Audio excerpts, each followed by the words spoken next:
Ronnie started to laugh, but stopped abruptly and stared out over the dancing crowd. A few of them shifters, but most of the writhing bodies were humans. Still, she'd always been good at recognizing scents. Sissy May watched her. "What is it?" Ronnie sniffed the air and growled. She took several steps forward, and her eyes caught sight of one of them.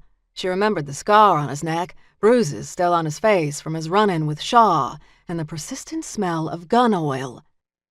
She started toward him, watching as he headed to a back door and slipped out, like most humans, completely oblivious to being tracked. Not clear why Ronnie went after him, but she knew she didn't track him alone. Without having to say a word, the she-wolves were right behind her, slipping out of the crowd and following. The best part of being in a pack, you were never alone. They always had your back. They always protected their own, no matter what internal fighting may go on. As each member tried to stay out of the Omega spot, they were always a unit. With a helpful howl, they'd have the males by their side as well. But they didn't need the males. They rarely did when it came to hunting a full human. Ronnie reached the emergency exit the man had slipped through and pushed open the door. 10 feet below, the exit door slammed shut.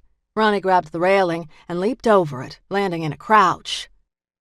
Cracking her neck, she shoved open the door and walked out into a large back alley. At the mouth of the alley, the scarred male leaned against a late-model Ford, talking to the other man Ronnie remembered from Shaw's room.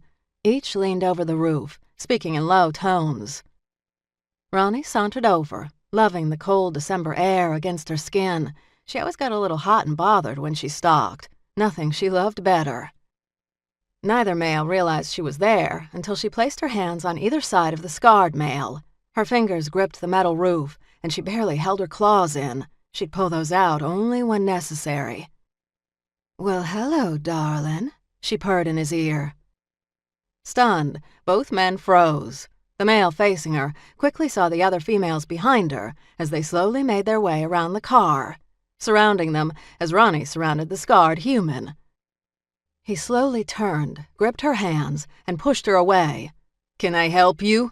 Ronnie grimaced. The male's New York accent was thick and powerful, grating on her sensitive wolf ears.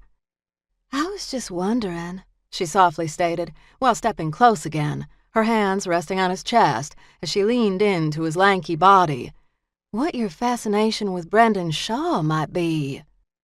The male snorted, dismissing her. "Mind your own business, sweet cheeks." Using very little effort, Ronnie slammed the scarred human back against the car, then pinned him there with her body. "I'm sorry. Maybe I wasn't clear, darling,"